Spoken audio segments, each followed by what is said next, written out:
ไปเบื้องต้นที่กองประชุมสมัยสามัญที่9สภาแห่งชาติสุดที่9ดำเนินมาฮอดวันที่17มิถุนายน2025เป็นมื้อที่7ตามวาระกองประชุมเป็นการพิจารณาหางกฎหมายว่าด้วยสังคมสงเคราะห์เป็นกฎหมายสร้างใหม่ประกอบมี10ภาค8หมวด62มาตรา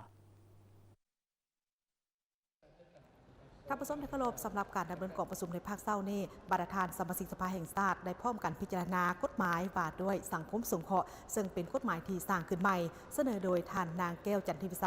รองรัฐมนตรีกระทรวงแรงงานและสวัสดิการสังคมท่านได้รายงานในหู้เกี่ยวกับความจำเป็นและความสำคัญพร้อมกับเหตุผลในการสร้างกฎหมาย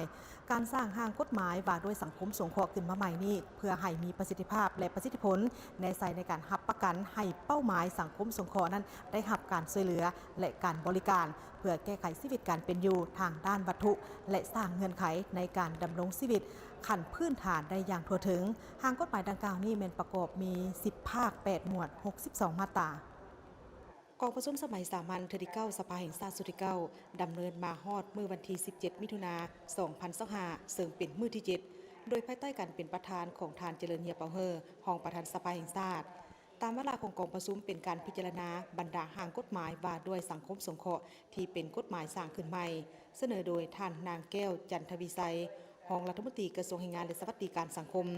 โดยท่านนายกให้เห็นถึงความจำเป็นความสำคัญและเหตุผลในการสร้างกฎหมายฉบับดังกล่าวนี้แน่ใจรับประกันให้เป้าหมายสังคมสงเคราะห์ได้รับการช่วยเหลือและการบริการเพื่อแก้ไขชีวิตการเป็นอยู่ทางด้านวัตถุและสร้างเงื่อนไขการดำรงชีวิตขั้นพื้นฐานอย่างทั่วถึงเป็นธรรมสร้างสังคมสามัคคีปรองดองยุติธรรมและศิวิไลสามารถเชื่อมโยงกับภาคพื้นและสากลประกอบส่วนเขาในการพัฒนาเศรษฐกิจสังคมแห่งชาติ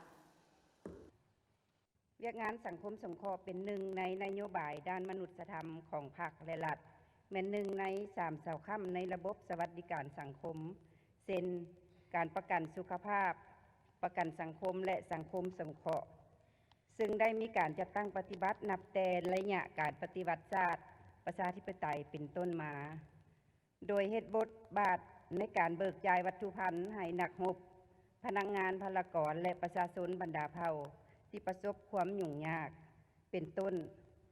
ภายหลังประเทศชาติได้รับการสถาปนาในวันที่2ธันวาคมปี1975เป็นต้นมาการพัฒนาทางด้านเศรษฐกิจสังคมได้ก้าวเข้าสู่ระยะปกปักรักษาและสร้างสาพัฒนาประเทศชาติโดยเฉพาะระยะปฏิบัติแนวทางเปลี่ยนแปลงใหม่อย่างรอบด้านมีหลักการของพรรคโดยมีการไล่เลี้ยงไปตามกลไกเศรษฐกิจตลาดเฮ็ดให้เศรษฐกิจขยายตัวอย่างต่อเนื่องอย่างใดก็ดีปัญหาสังคมก็มีท่าเอียงเพิ่มขึ้นแบบแผนวิธีการดำรงชีวิตของประชาชนมีการเปลี่ยนแปลงอันได้เฮ็ดให้ประชาชนจำนวนบ่น้อยบ่สามารถปรับตัวกับการเปลี่ยนแปลงดังกล่าวโดยเฉพาะผู้ทุกข์ยากผู้ด้อยโอกาสซึ่งมีความจำเป็นที่รัฐบาลต้องได้ดัดสมรายได้จากมรรคผลของการพัฒนาเพื่อกระจายไปช่วยเหลือกลุ่มคนเหล่านั้นให้เขาเจ้าสามารถปรับปรุงชีวิตการเป็นอยู่ของตนให้กลับคืนสู่สภาพปกติโดยไวจากนั้นท่านประธานกองประชุมก็ได้เน้นให้สมาชิกสภาแห่งชาติประกอบคำคิดเห็นใส่ห่างกฎหมายเป็นต้นก็แม่นมาตรา2สังคมสงเคราะห์แม่นการให้บริการช่วยเหลือการบริการทางด้านวัตถุและจิตใจและการพัฒนาเป้าหมายสังคมสงเคราะห์มีความปรองดองเหมาะสมแล้วบ่มาตรา9ประเภทสังคมสงเคราะห์มาตรา22และอื่นๆถ้าเห็นว่ามีความจำเป็นและสำคัญในการเพิ่มหรือตัดคำศัพท์ต่อกับการพิจารณาห่างกฎหมายว่าด้วยสังคมสงเคราะห์บรรดาท่านสมาชิกสภาแห่งชาติได้ให้ความสนใจและประกอบคำคิดคำเห็นคำเสนอแนะต่อคณะรับผิดชอบสร้างห่างกฎหมายเพื่อเฮ็ดให้กฎหมายฉบับนี้มีเนื้อในครบถ้วนหัดกุมแทดเหมาะกับสภาพตัวจริงและสามารถรับรองได้ในกองประชุมครั้งนี้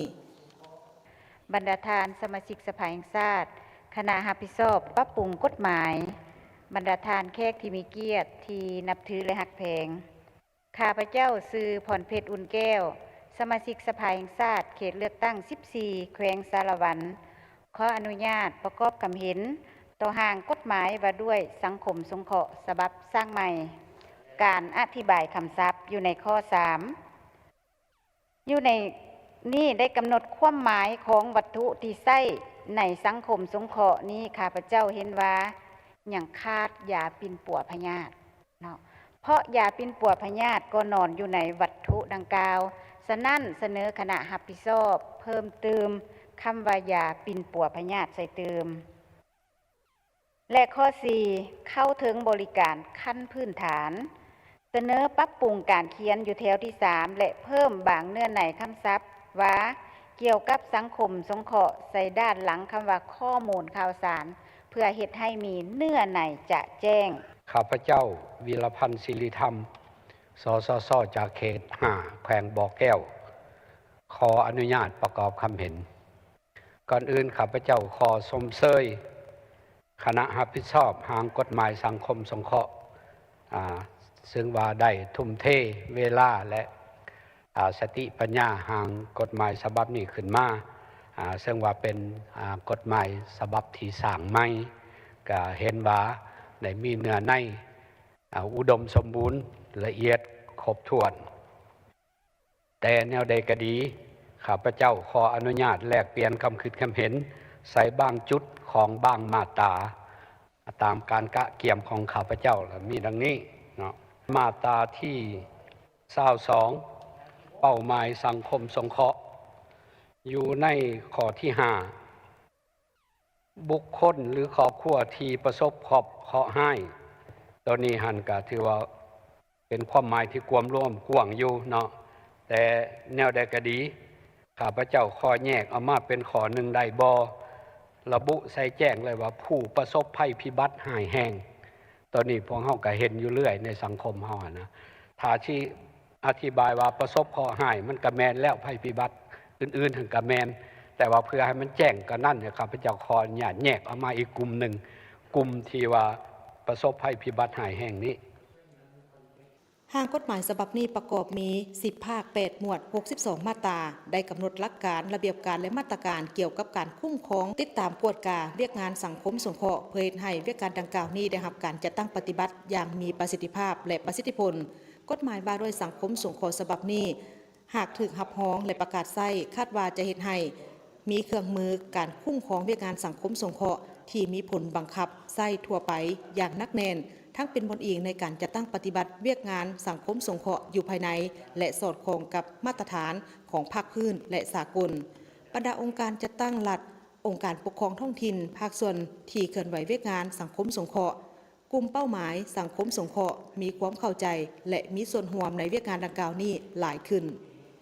ทั้งหมดนี้ก็คือความคืบหน้าในการดำเนินกองประชุมสภาสำหรับภาคเช้านี้ส่วนภาคบ่ายนั้นตามวาระแล้วจะเป็นการประกอบส่วนคำคิดคำเห็นข่าวใส่ห่างกฎหมายดังกล่าวนี้เติมอีกความคืบหน้าจะมีขึ้นใดทีมข่าวโทรภาพแห่งชาติจะรายงานให้ผู้ชมได้รับทราบเติมอีกพันงานสุธิพงษ์รายงานจากสภาแห่งชาติ